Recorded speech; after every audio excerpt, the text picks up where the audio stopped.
There you go. Hello, welcome to the second video on this channel. Today is just a talking video. We're going to be talking about me, music that has influenced me. I'm going to list off some favourite albums of mine. Alex is going to ask some questions. Then Yeah, the cameraman, I'm a reporter. Yeah, he's the recorder. So, right, cool. let's get into the start of this little list. So, the first album, I'm doing this off the top of my head, by the way. So, no script. First album I'd like to talk about is "Wish You Were Here." Yeah, I think "Shine On Your Crazy Diamond," all the parts, masterpiece of music. David Gilmour as a guitarist, he's one of those that he's not the most technical, if you like, or but he's the one that plays with a lot of feeling. You could say it's a phrase that my granddad uses when he talks about guitarists like David Gilmour or Gary Moore, for example. Really hits you here. It's like it's not too much showing off, but more creating the sounds that you can relax to. It, you know, um, and as I said about Gary Moore as well, another guitarist that I think really does that is Steve Vai. Now I know my grandfather would definitely disagree with that one in certain aspects, but that's because he was also a bit shreddy. But if you listen to stuff like "For the Love of God," "Tender Surrender," that kind of thing, you really get that same sort of vibe off of it. Um, and I think with "Shine On You Crazy Diamond," that is one of my favourite examples of that kind of thing. And then the rest of the album, I mean, the title track "Wish You Were Here," very good song. Um, Also, if you look at the context of um, why they wrote the album, link it to Sid Barrett. Kind of just lost his mind to drugs, really. So it's kind of in memory of him as well. I mean, he hadn't died at the time, I'm pretty sure. Yeah, Hmm. actually, but he wasn't part of the band anymore. So yeah, that's the first album that has great influence on me. You got any more questions about? Yeah, what do you like about the style of that album? I just like how chilled out it is. Now, normally I go for more heavier stuff, but I have a big range in my taste, I'd like to say. Hmm. So I like the chilled out sound of it. I love the musicianship of the band as well. And obviously, David Gilmour as a guitarist is a big highlight. So, you know. What do you think of Roger Water? Okay, Roger Waters is a prat. Um, but he's a good writer. He's a great writer. He's just a complete, utter dick, basically. Yeah, Um, it's just got no filter in a way. yeah, and another thing is when he redid Dark Side of the Moon to how he wanted to do it. It's so, awful. Yeah, Actually, if you haven't heard that, I heard it. It's don't. not good. It's not good. Don't look it up. Don't look it up. Oh, It's a waste. Anyways, next album of choice, I'm gonna have to go with my favorite album at the moment from my favorite band, Blackwell Park by Opeth. Oh my god, shocking! I've literally just bought it on vinyl. In fact, Alex has a vinyl copy somewhere. Oh yeah, it's right here. Yeah, this absolute masterpiece of an album. Blackwater, it's a beautiful masterpiece. Right, Someone should buy it for their collection. honestly, it's progressive metal and there are harsh vocals on it, but there are so many parts of what I like about Pink Floyd that works in most of Opeth's catalogue anyway. Is they mix the heavy with the melodic. They do it in such a way that it's different from other heavy metal. It's yeah, okay, as I said, it's got the harsh vocals, but it also has a lot of singing on it. And Michael Ackerfeld, he's an absolute master musician. Um, his writing is very influential on how I try to write metal now. Um, it's just an overall, 10 out of 10, honestly. I can't complain about the album. Hmm. There isn't a single filler track either, you know. I Another thing actually is you get Does it tell you the length? Oh no, it doesn't. See, on my one, it actually tells you the length of each song. But if I remember, most of them are about 10 minutes. The final track, the title track, Blackwell Park, is 12 minutes. But with that album, you don't feel the length of it. It's the same with Pink Floyd, Wish You Were Here. Like, some of the songs are quite long. You Yeah. don't, it really doesn't drag. And that is very rare with long music. I feel like after a while, you're like, okay, we get it, you know. It's very rare that pieces of music like that do that. And I feel like that is an issue that a lot of my generation has, is they seem to just struggle to focus on longer things because they're just quick film content scrolling. Same old post punk and shit. Yeah. So, Whereas they just haven't got the attention span for it, and it's a shame because there's such great music like Blackwell Park by Opeth, which is a master band, great musicians overall. Okay, next, Black Sabbath by Black Sabbath. Black Sabbath. Very important. It started the heavy sound, as much as people like my grandfather who hates using the term heavy metal for Black Sabbath, and I can see his point. It is more just heavy rock, especially by today's standards, but they had such an influence on heavy metal. Yes, it's more influence to the dark. Yeah. In a way. Got any questions about Oh, which one? Black Sabbath by Black Sabbath. Oh, Black Sabbath.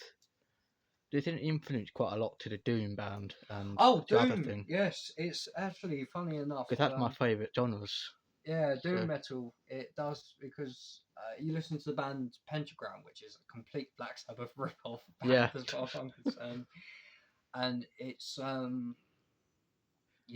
very influential on Doom. Doom metal, for those that don't know, is basically just making it slow but heavy. And yeah. Also, funny story. The first time I heard this album was when I was about 6 or 7. Listened to it in a dark room. Dad put it on. It was made me fall in love with music in the first place, like properly. Because beforehand, you know, I listened to just radio pop or whatever came on. I liked Michael Jackson, you know. I liked a lot of Michael Jackson's hits and all that. But I wasn't into more rock-based music. Next album, I'm gonna have to go with, if I can get my brain to work, Sheer Heart Attack by Queen. Queen, amazing musicians. Freddie Mercury, I would argue, was the greatest male vocalist in music. I don't know, just when I went from my Queen phase, it was very hard to move on from it. It's just something about it's really magical. Yeah. When it comes to Sheer Heart Attack, I don't know, it's my favourite album by them. I haven't got much detail to explain why it's my favourite. I just love all the songs on it. It is, you know. Well, they changed the whole rock era to it. Yeah. Giving more creativity with the stuff. I mean, instead of that rock and roll, that shit. It was very much more of their rock era though until they did a night at the opera. I'm pretty sure that's the one. But yeah, very very very important album to my life. Next one, another Pink Floyd one, Dark Side of the Moon. It's the fan favorite. Everyone knows it. I never skip a song on that one. Very, very important. As it has the same effect that "Wish You Were Here" has, you know. So I'm not going to explain too much. Next one, I'm going to go with Metallica's "Ride the Lightning" and Master of Puppets. Both of those albums together, I see them as a joint collection of goodness. I don't know how else. Got me into more heavier metal. What about the Justice album? The Justice album. See, the problem is the Justice album has too many tracks on it that I would skip past. Whereas with Ride the Lightning, Master of Puppets, I don't really skip. any songs on it. It's a lot more raw. It's thrashy. It's noisy, how my granddad would describe it. But it's Too noisy. they are classics for a reason. They are the reason why Metallica are so important to metal. Obviously, I'm not a big fan of their later stuff, but those two albums they need to be proud of. I think they are very much proud of. Dave Mustaine wrote it. No, he didn't. I hate that. I hate that so much. I promised Yeah, you that Dave 3,000 Mustaine years. wrote a couple things here and there, which he is credited for, and he's still whining about it. What, 40 years later? Come on, man. I don't understand.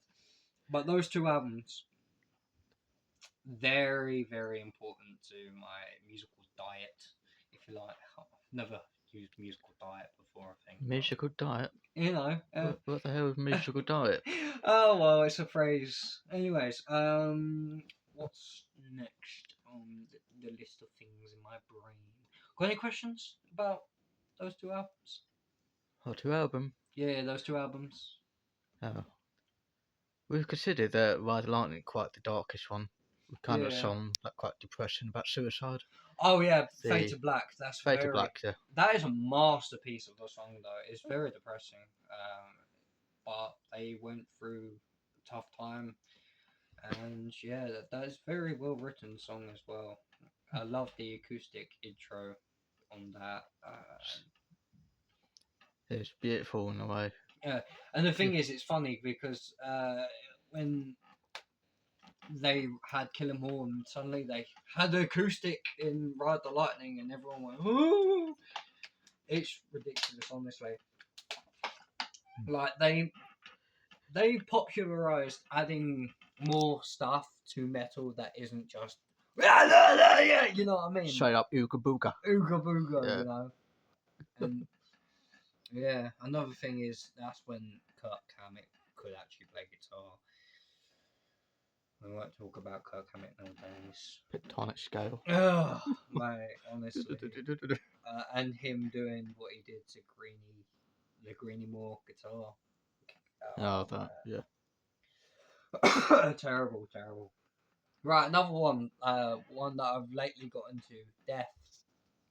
Symbolic album. It's more prog metal once again, or technical death, if you like. Chuck Schuldin's vocals. It does take some adapting to, but what I find with his vocal style is you can understand what he's singing about, or screaming about actually.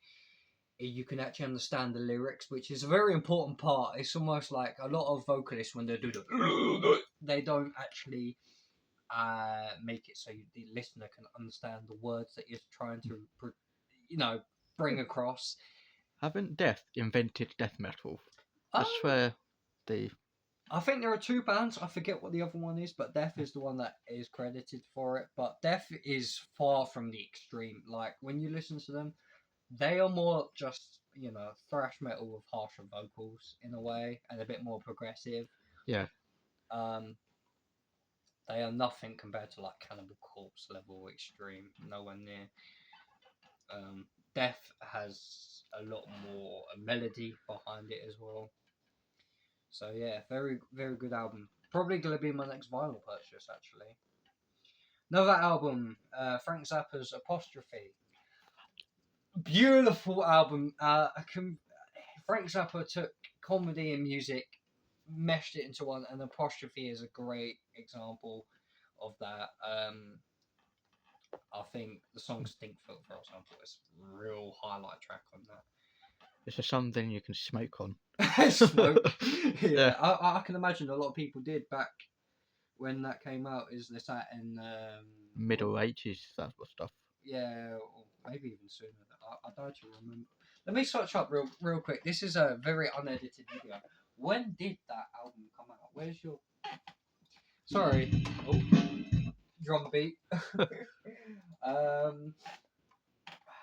Frank is that... I might actually cut some of this out. I could just pause it. Right, so March 22nd of March 1974.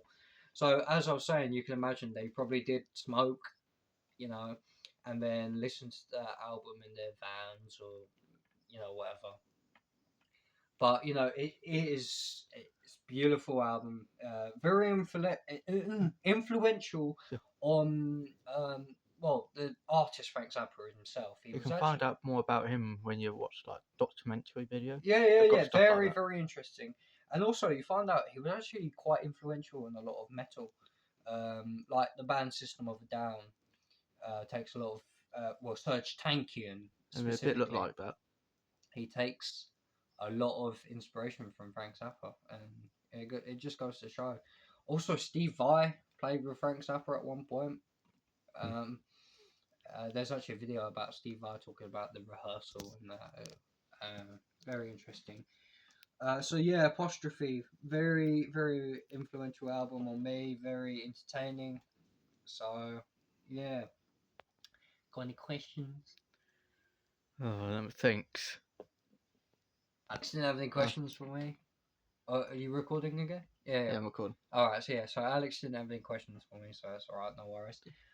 Next album, Led Zeppelin's first album. I think it's just called Led Zeppelin, isn't it? I think so. Very I do not listen to them that much fair before. enough. That album is another one that I actually bought on vinyl. I haven't got many vinyls yet, but I plan to buy more. I've got plenty. Just another one that I have a lot of classic rock, bluesy rock, all that influencing the music that I listen to. Hence Opeth, Blackwell Park. You can tell they were influenced a lot by classic rock and prog rock and all that.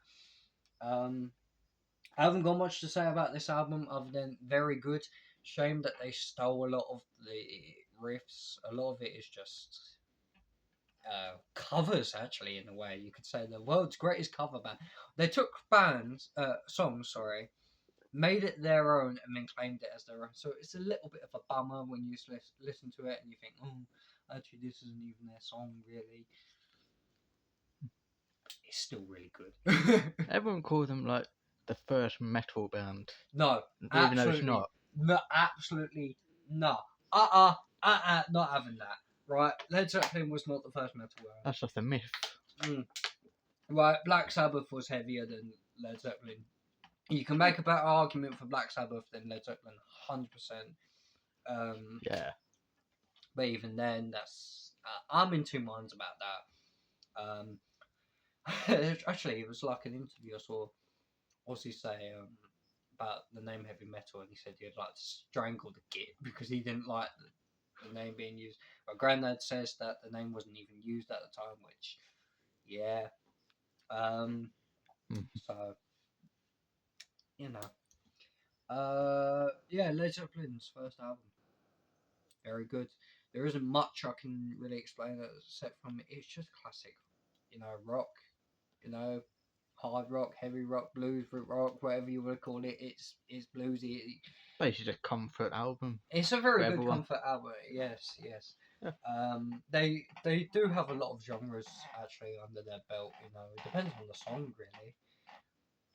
Yeah. Do you mind? Sorry, this chair. It's just some shit chair I got from 8 years ago. Yeah, I've been waffling on a lot about these albums. What's next? Can I think of anything from the top of my head? Do you want to talk about Korn, the first album? Oh, That very Korn's dark first album. one. Yeah, there we go. Korn's first album. Thank you, Alex. That is seen Korn live. They were great at downloads.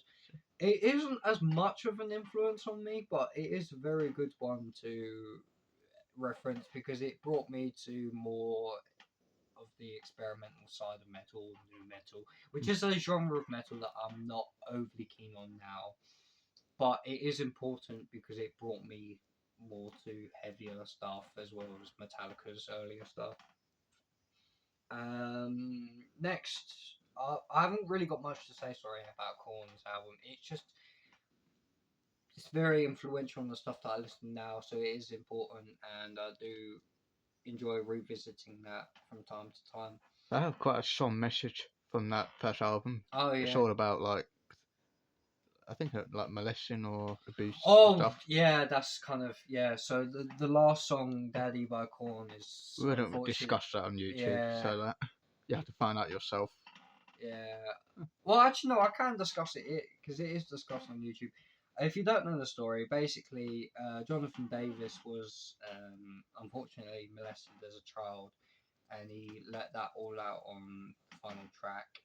But a lot of it's a bit dark, bit depressing. A lot of the lyrics. He went through some things. You can definitely hear that on that album. And as a teenager, when you're growing up and you're 14, 15, and you listen to this darker stuff, it helps you with your emotions a bit more, I suppose. Because More expressive. everything's depressing when you're 15. You know what I mean? Typical teenager yeah, thing. exactly. Typical teenager. Now I'm almost going to be 20, so I'm a bit past that point in my life. I'd say now. Get a job. Yeah. We all, everyone our age is kind of struggling with that thing at the moment. So from you lucky bastard, Oh, right? I'm Yeah. not going to talk about my job, so I'd keep that private. Yeah, okay, fair enough. Yeah. That's his music channel, not job channel. Exactly. Anyways, next up.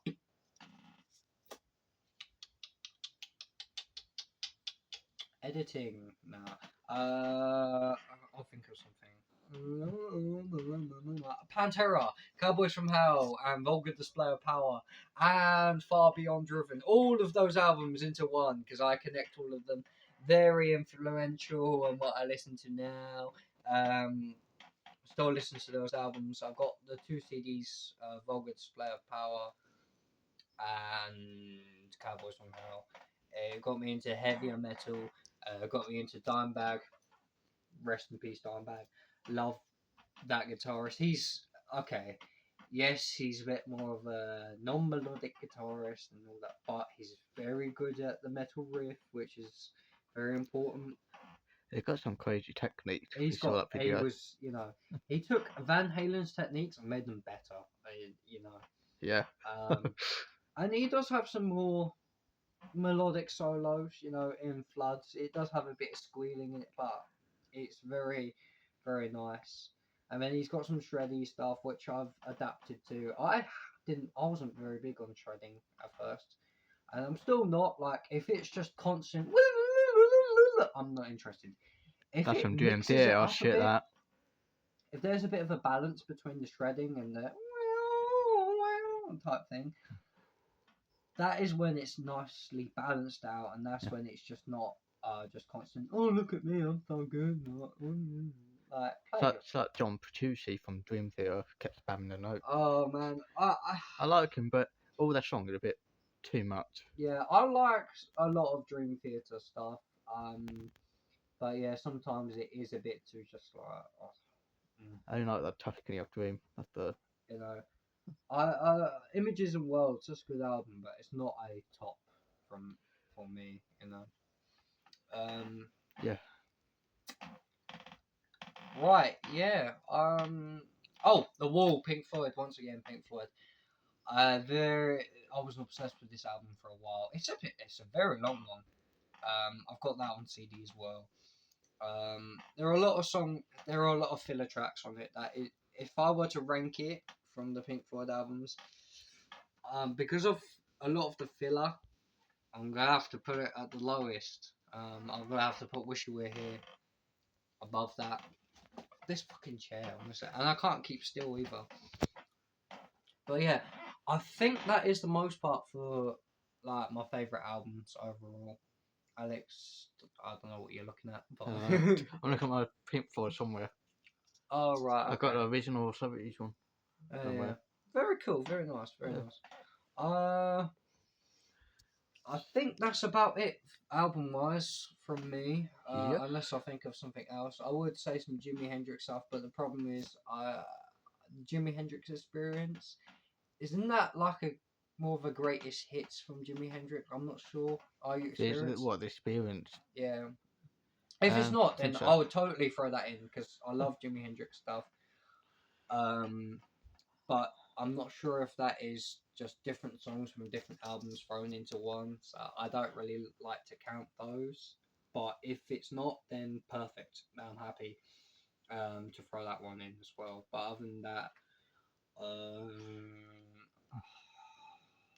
I can't. Okay, fine. I will mention these ones. I've moved on from this music taste now.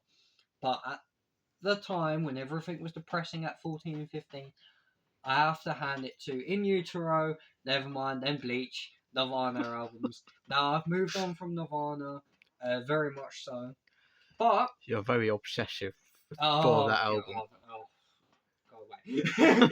Now, honestly, I still like a couple of his tunes. I think Kurt Cobain was obviously not a talented guitarist. He was good at writing songs, though. He was a good songwriter. You know, he wasn't but and his voice. A lot of people either love it or hate it. I quite like his voice. I know it's quite nasally and I think that's why my dad don't like that much. yeah, You know. I get that, but I also like the rawness of it. I think it's quite a raw voice. Some of the songs are absolute shite, but some of them are very, very well written for how simple they are, and I've got to respect that. You know, I do like a bit of more simple stuff. So you know, and yeah, his vocal style it does take some adapting to, but it helped me understand harsher vocals a bit more because he does get a bit harsh with it. Yeah. But he had a good technique, and that is something you whether you like his voice or not, he had a good technique. So you know, and I would say the community is a little bit toxic. Like you see they a lot tried of to them. gatekeep. That's the thing. They tried to gatekeep one of the most popular bands. Yeah. You can't gatekeep Nirvana, even if you listen to the deeper cuts from Bleach. It's still very popular. You know, it's not underrated. I mean, let's face it. Nevermind is basically a pop rock album. You know, a lot of it. I mean, some of it's a bit raw, Half of them, yeah. but it's basically a pop rock album. So yeah, I think that's about it for these albums. If I was going to rank them, I can't be asked. But I'm just gonna say Blackwater Park is my favourite out of all of those. The Nirvana ones are way down there now. You know, because I don't really listen to them anymore. I would say, and then followed by the Pink Floyd ones. I think Wish You Were Here is probably the favourite out of all of those. But other than that, I can't be asked to rank them all. So thank you for listening to me waffle. I hope this was interesting. Also, once again, I do apologise. I have apologised in the description for the channel, but this is no longer a Mudlark channel. Just haven't got a passion for it anymore, and I don't really want to clean up the mess again. So yeah. Same here. I got all the shit behind Yeah, it. he's got all of all of his Mudlark stuff. But Anyways, enough about the mudlarking. Thank you very much for watching. Goodbye.